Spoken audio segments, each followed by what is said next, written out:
जय भीम दोस्तों, नमो बुधाय। आज हमारे साथ बिहार राज्य अनुसूचित जाति आयोग के पूर्व अध्यक्ष श्री विद्यानंद बिकल जी हैं। आज हम इनसे जानेंगे कि नीतीश कुमार जी जो सुशासन के नाम से जाने जाते हैं, उनके शासन में दलितों पर अत्याचार की घटनाएं बढ़ गई है। भागलपुर झंडापुर कांड के बाद अभी हाल ही में पूरे मानवता को शर्मसार कर देने वाली घटना जहानाबाद में दिन दहाड़े एक दलित नाबालिग बच्ची के साथ 13 युवकों के द्वारा छेड़खानी की घटना को अंजाम दिया गया। इसी बाबत आज हम विद्यानंद बिकल जी का विचार जानेंगे कि इस पे नीतीश सरकार क्या कार्रवाई कर रही है और दलितों पर ये अत्याचार की घटनाएं क्यों बढ़ गई है।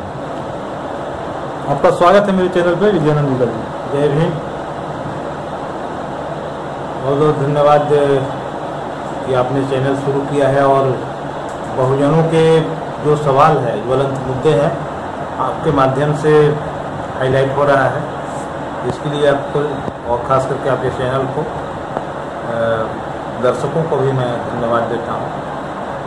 और जहाँ तक बात रही भरथुआ में जो घटना हुई है पिछले दिनों, तो मैं आपको बताना चाह रहा हूँ कि सरकार जो है, सरकारी स्तर पर जो काम होना चाहिए वो काम तो किया। एक घटना हुई और घटना के तुरंत ही बाद वहाँ के एसपी ने ऑपरेशन चलाया और 12 लोग उसमें अरेस्ट किए गए हैं। सबसे दुखद बात यह है कि जो लोग जो सामाजिक न्याय का नारा बुलंद कर रहे हैं और कह रहे हैं कि भाई हमारा ही भविष्य है, और वही कम्युनिटी के लोग जो है इस घटना को, ये शर्मसार करने वाले घटना को अंजाम दे रहे हैं। हमको लग रहा था कि जो विपक्ष है वो कम से कम अपने भूमिका में रहेगी, लेकिन यहाँ के जो मुख्य विपक्ष है, विपक्ष के जो नेता हैं, इस पर पूरी तरह से अपनी जुबान को बंद कर लिया। लेकिन सरकार ने अपनी कार्रवाई की और इसमें त्वरित कार्रवाई करते हुए सारे अभियुक्त पकड़े गए हैं, अपवाद को छोड़ करके। और हमको लगता है कि जहाँ तक हमारी बातचीत हुई है, कल हमने बात किया है वहाँ पर, तो वो भी जो एक सब बाहर में है वो भी पकड़ा जाएगा। और आगे की जो बात है, मैं आज ही आईजी वीकर सेक्शन से मिलने जा रहा हूँ और उस कांड को स्पीडी ट्रायल में कराऊंगा। स्पीडी ट्रायल करा के सजा दिया जाए ताकि इस टाइप के कोई और दूसरा घटना नहीं हो सके। एक मैसेज भी सोसाइटी के भीतर में देना है। कानून के राज है, कानून के राज अपने तरीके से काम कर रहा है, इस मैसेज को भी देना है। बिकल जी, मैं आपसे ये जानना चाहता हूँ कि परसों मैं उस पीड़िता से मिला। पीड़िता के परिजन के द्वारा मुझे ये बताया गया है कि अभी तक FIR दर्ज हो तो गया है, लेकिन पीड़िता का रेप की जांच नहीं हुई है। इस संबंध में क्या आप वरीय पुलिस अधिकारी से बात किए हैं? हमने उस वीडियो जो वायरल हुआ था वो हमको भी मिला, हमने देखा, तो उसमें रेप वाली पहलू तो सामने नहीं आई थी। लेकिन यदि आपके माध्यम से बात आ रही है, लड़की अगर बोल रही है कि ना मेरे साथ रेप की घटनाओं का भी अंजाम दिया गया है, तो निश्चित रूप से हम वहाँ के DM, वहाँ के SP से बात करेंगे कि रेप के एंगल से आप जांच करिए, मेडिकल रिपोर्ट उसको लाइए ताकि ये पुष्टि हो जाए।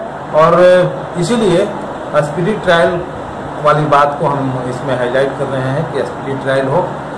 और जैसे ही स्पीडी ट्रायल में चीज़ें आगे बढ़ेगी, चार्जशीट आरोपों से सामने आएगा और उसमें इंजरी रिपोर्ट जो है वो भी सामने आ जाएगा। और हमको लगता है कि निश्चित रूप से कानून के राज को एक तरफ जहाँ जो वांछित वर्ग के लोग जो है वो चाहते हैं कि धज्जी उड़ा दें, वहीं पर कानून अपनी काम कर रही है। हम कानून के पक्षधर हैं और गरीबों को हमने न्याय दिलाया है। इस मामले में भी न्याय दिलाने की पूरी पहल हमारे स्तर से हो रहा है। हम वहाँ पर अब तक गए होते, लेकिन लगातार मेरी इधर तबीयत ठीक नहीं रहने की वजह से मैं बाहर विजिट में नहीं जा पा रहा हूँ। लेकिन पुलिस अधिकारियों के साथ, उच्च अधिकारियों के साथ हमारी बातचीत हुई है। खासकर अरविंद पांडे जी ने इस पर इनिशिएटिव लिया था और उन्होंने बात की थी अरविंद पांडे जी से, जो आज DG हैं, इसी समय IG कमजोर वर्ग के तौर पर उन्होंने बड़ी अच्छा काम किया था। हमारी बातचीत मैंने लगातार हो रही है। कई IG जो है कमजोर वर्ग के साथ भी हमारी बातचीत हो रही है उस मामले का स्पीडी ट्रायल कराने का। और कुछ और भी मामले हैं, गंभीर मामले हैं, जिस पर हमने पिछले दिनों काम किया है। चाहे झंडापुर के मामला हो, नौगछिया वाला, उसको भी स्पीडी ट्रायल कराने की बात है।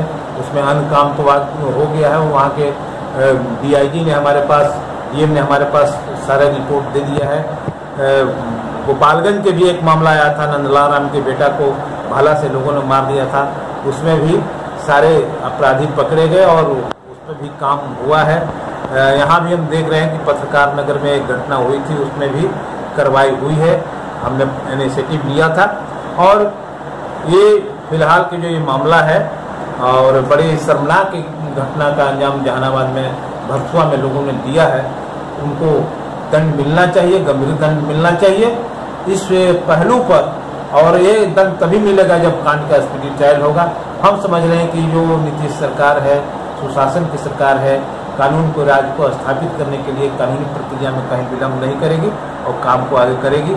लेकिन दुख इस बात की है कि जो लोग घटना का अंजाम दिए हैं एक खास जाति विशेष के लोग हैं और उनकी जाति के यहाँ पर विपक्ष के मुख्य भूमिका में हैं और विपक्ष के लोग जो है उसको बोल नहीं रहे हैं। लेकिन सर, ये तो विपक्ष वाले आप ही पे आरोप लगा रहे हैं और नीतीश सरकार पे कि जब से वो महागठबंधन छोड़ के संघ की शरण में गए हैं तब से दलितों के खिलाफ अत्याचार की घटनाएं काफी बढ़ गई है। मैं आपको बता रहा हूँ उनका जो आरोप है वो सब बेबुनियाद आरोप है, मनगढ़ंत आरोप है, क्योंकि हम देख रहे हैं और खास करके आपने 4-5 मामले को हाईलाइट किया है जिसमें जादव जाति के ही अरविंद जादव और पूरा उसके सरगना भरथुआ में घटना का अंजाम दे रहा है। आप देख रहे थे कि मकसूदपुर में फतुहा में हम गए थे, उसमें भी मंदिर में प्रवेश जादव जाति के लोग ही, RJD के वहाँ कार्यालय से मैंने पूरा हमला किया गया। वहाँ के रविदास भाइयों के मोहल्ले पर महिलाओं को, लड़कियों को स्कूल जाने से उन लोगों ने रोक रखा है। इसमें तो कोई दूसरा नहीं है, महागठबंधन के तो लोग नहीं है। इसी टाइप से मैं कह रहा हूँ कि यदि आप झंडापुर मामले को भी आप देखेंगे तो उसके सामाजिक स्ट्रक्चर को देखेंगे तो उनके राजनीतिक संबंध को देखेंगे तो वो लोग जो है RJD के फोल्ड के लोग हैं। और इस टाइप से आप कुछ मामले आपने उजागर किया हाजीपुर में, वैशाली में, वहाँ भी वही कम्युनिटी के लोग हैं। तो हम तो ये देख रहे हैं कि सरकार को कैसे बदनाम कर दिया जाए और दलितों पर कैसे अटैक कर दिया जाए। आपकी इशारा जो है विद्यानंद बिकल जी, आपकी इशारा राजद की ओर है। कहीं ऐसा तो नहीं है कि लालू यादव को के जेल जाने के बाद RJD जो है बौखला गई है और उसी बौखलाहट में दलितों पे अत्याचार कर रही है ताकि नीतीश कुमार बदनाम हो? देखिए, हम पहले भी इनके कास्ट कैरेक्टर को, इनके सामाजिक कैरेक्टर को हम लोग देखा है। जहानाबाद में लेके देखिए, नोनही, नगमा, गमुआ, खगड़ी जो कांड हुआ था वो सारे के सारे उसी कम्युनिटी के लोग थे।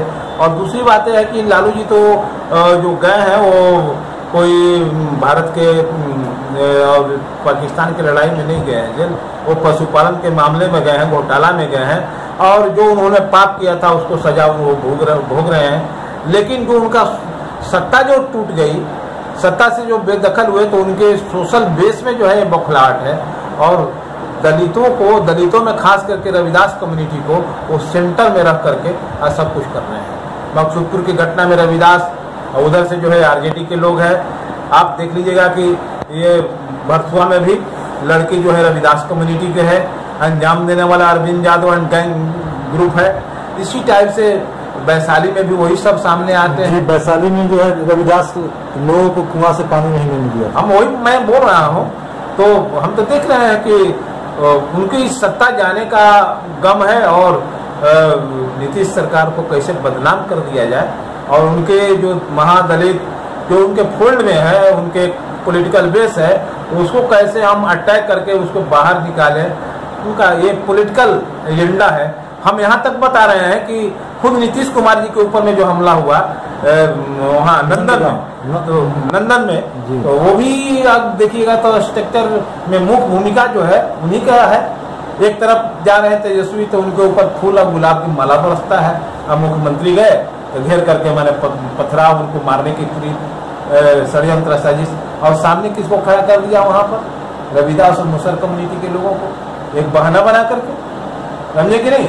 तो ये सब पूरे प्लान है बिहार को अस्थिर करने के लिए, बिहार में जो शांति है उसको अशांत कैसे हम कर दें, ये पूरी प्लान है।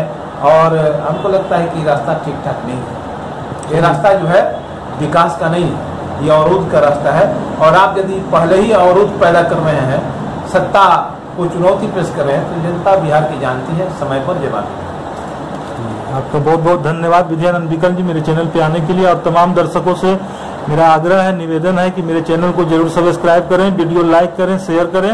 जय भीम, नमो बुद्धाय।